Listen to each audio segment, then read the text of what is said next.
Craft channel നല്ല അടിപൊളിയായിട്ട് run ചെയ്യിപ്പിക്കണമെന്ന് താല്പര്യമുണ്ടെങ്കിൽ ഈ കാണുന്ന വീഡിയോ മുഴുവനായിട്ട് കാണുക. ഫസ്റ്റ് വൺ, പേസ്റ്റൽ കളേഴ്സിലുള്ള ഷെയ്ഡ്സ് ചൂസ് ചെയ്യാൻ വേണ്ടി ശ്രദ്ധിക്കുക. ഡാർക്ക് തീമിനെക്കാട്ടിലും പേസ്റ്റൽ കളേഴ്സ് അല്ലെങ്കിൽ എസ്തറ്റിക് ലുക്കാണ് ഇപ്പോൾ എല്ലാവർക്കും ഇഷ്ടം. So next one, foam sheet. കുറച്ച് വൈബ്രൻ്റ് ആയിട്ടുള്ള കളേഴ്സിലുള്ള ഫോം ഷീറ്റൊക്കെ ഉപയോഗിക്കുക. ഒരു ഗ്ലിറ്ററിങ് എഫക്റ്റ് ഉള്ള ഒരു ക്രാഫ്റ്റ് നമ്മൾ ചെയ്യുമ്പോൾ തന്നെ ആൾക്കാർ അതിൽ വീഴും. പിന്നെ കുറച്ച് കളർ പേപ്പേഴ്സൊക്കെ വാങ്ങി വെക്കുക. ഫ്ലവേഴ്സ്, ലീഫൊക്കെ ഉണ്ടാക്കാൻ വേണ്ടി യൂസ്ഫുള്ളാണ്. നെക്സ്റ്റ് വൺ, ഈ ഒരു ജൂട്ടിൻ്റെ ത്രെഡല്ല, ഇത് ഒരു പേപ്പർ ത്രെഡാണ്. ജൂട്ടിൻ്റെ ത്രെഡിനെ അപേക്ഷിച്ച് നോക്കുമ്പോൾ ഇതൊരു അടിപൊളി സാധനമാണ്. ഭയങ്കര വിലക്കുറവാണ്, 5-10 രൂപയൊക്കെ ഉള്ളൂ കേട്ടോ. നെക്സ്റ്റ് വൺ, ക്രാഫ്റ്റ് ചെയ്യുന്നവരുടെ കയ്യിൽ മസ്റ്റായിട്ട് ഉണ്ടായിരിക്കേണ്ട ഒരു സാധനമാണ് ഈ ഒരു ഗ്ലൂ. B7000 എന്നാണ് ഇതിൻ്റെ പേര്.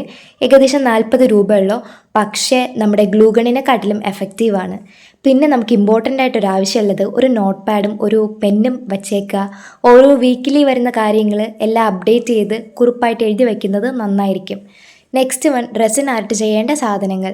ഇത് ആക്ച്വലി 2:1 എന്നുള്ള റേഷ്യോയിലാണ് കേട്ടോ. ആ വലിയ കുപ്പി 2, ചെറിയ കുപ്പി 1, അങ്ങനെ മിക്സ് ചെയ്തിട്ട് വേണം യൂസ് ചെയ്യാൻ. ഈ ക്ലേ ഒക്കെ ഉണ്ടാക്കിയതിന് ശേഷം സർഫസ് ഒക്കെ സ്മൂത്ത് ചെയ്യാം, പിന്നെ കീ ചെയിൻ ഉണ്ടാക്കാം. കുറേ ക്രാഫ്റ്റ് ഉണ്ട്. ഇതൊരു സെറ്റായിട്ടാണ് വരുന്നത് കേട്ടോ. നെക്സ്റ്റ് വൺ, ജുവലറി മേക്കിങ്ങിൻ്റെ ത്രെഡ്സ്. ഫസ്റ്റ് വൺ ഭയങ്കര നൈസായിട്ടൊരു ത്രെഡാണ്.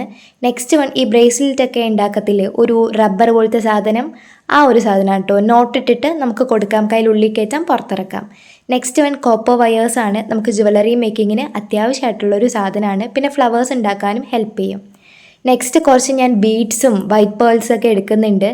ഇത് ഞാൻ മെയിനായിട്ട് ക്രാഫ്റ്റിനാണ് എടുത്തത്. ഈ ഒരു കുഞ്ഞു ബീഡ്സ് വന്നിട്ട് എംബ്രോയ്ഡറി ഡിസൈൻ വയ്ക്കാനും ഈ ഒരു കുറച്ച് വൈറ്റ് പേൾസ് വന്നിട്ട് എൻ്റെ ക്രാഫ്റ്റ് ഐറ്റംസിൽ ഭംഗിക്ക് വേണ്ടിയിട്ട് അവിടെ പ്ലേസ് ചെയ്യാൻ വേണ്ടിയിട്ടാണ് കേട്ടോ ഇത് ഞാൻ വാങ്ങിയിരിക്കുന്നത്. സോ നിങ്ങൾക്ക് ജുവലറി മേക്കിംഗ് ഒക്കെ ഇഷ്ടമാണെങ്കിൽ ഈ ഒരു സാധനമൊക്കെ വെച്ചോ. നിങ്ങൾ ഡിഫറെൻ്റ് ആയിട്ട് നമ്മുടെ കണ്ടൻറ്റ് ഇങ്ങനെ കൊടുക്കാമല്ലോ. നെക്സ്റ്റ് കുറച്ച് പണിയായുധങ്ങളാണ് ഗൈസ്. ഒന്നാമത്തേത് ഈ ഒരു സാധനം. ഇത് ആക്ച്വലി എംബ്രോയ്ഡറി ഡിസൈൻ ചെയ്യുന്നവർക്ക് ഭയങ്കര യൂസ്ഫുള്ളാണ്. ത്രെഡൊക്കെ വിത്തിൻ സെക്കൻഡ് നമുക്ക് കട്ട് ചെയ്തെടുക്കാൻ പറ്റും.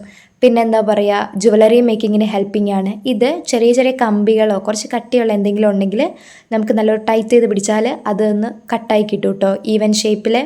നെക്സ്റ്റ്, ഇത് ഒരു കമ്പിയിൽ നമുക്ക് ലൂപ്പ് ഇടാൻ വേണ്ടി സഹായിക്കുന്നതാണ്. ഭയങ്കര കഷ്ടപ്പാടൊന്നുമില്ല. പിന്നെ ഇത് സ്റ്റിക്കേഴ്സൊക്കെ നമുക്ക് ഒട്ടിക്കാൻ സഹായിക്കും. പിന്നെ സെല്ലോ ടേപ്പും ക്ലേ ഒക്കെ ഒന്നും പറയണ്ടല്ലോ അല്ലേ, അറിയാം എല്ലാവർക്കും. നെക്സ്റ്റ് വൺ, വാൾ സ്റ്റിക്കേഴ്സ്. ഇപ്പോൾ നിങ്ങളുടെ ബാക്ക്ഗ്രൗണ്ട് ഒന്നും സെറ്റല്ല, നിങ്ങൾക്ക് നല്ലൊരു ടേബിൾ ഇല്ല, അങ്ങനെയുള്ള അവസ്ഥ ഉണ്ടെങ്കിൽ നിങ്ങൾക്ക് ഈ ഒരു വാൾ സ്റ്റിക്കേഴ്സ് വാങ്ങിയിട്ട് ഒട്ടിച്ചു കൊടുത്താൽ മതി. വേറെ ഒരു പ്രശ്നമില്ല, ആരും ഒന്നും അറിയാൻ പോണില്ല. അടിപൊളിയായിട്ട് നിങ്ങൾക്ക് ഒരു യൂട്യൂബ് ചാനൽ സൂപ്പറായിട്ട് റൺ ചെയ്യിപ്പിക്കാൻ പറ്റും. സോ ട്രൈ ചെയ്ത് നോക്കൂ കേട്ടോ. So next one, plaster of Paris ആണ്. ഇതിൽ നമുക്ക് കുറേ സാധനങ്ങൾ ഉണ്ടാക്കാം. പിൻട്രസ്റ്റ് തപ്പിയാൽ മതി, കയ്യും കണക്കില്ല. Next, gloves. എന്തെങ്കിലും അലർജിക് ആയിട്ടുള്ള ആൾക്കാരൊക്കെ ഉണ്ടെങ്കിൽ ഗ്ലൗസും ടിഷ്യൂ പേപ്പറൊക്കെ യൂസ് ചെയ്യാം കേട്ടോ. ഇതെൻ്റെ അനിയൻ തന്നതാണ് കേട്ടോ. സോ വീഡിയോ ഇത്രയേ ഉള്ളൂ. Thanks for watching. ഇഷ്ടമാണെങ്കിൽ സപ്പോർട്ട് ചെയ്യാം കേട്ടോ. Thank you.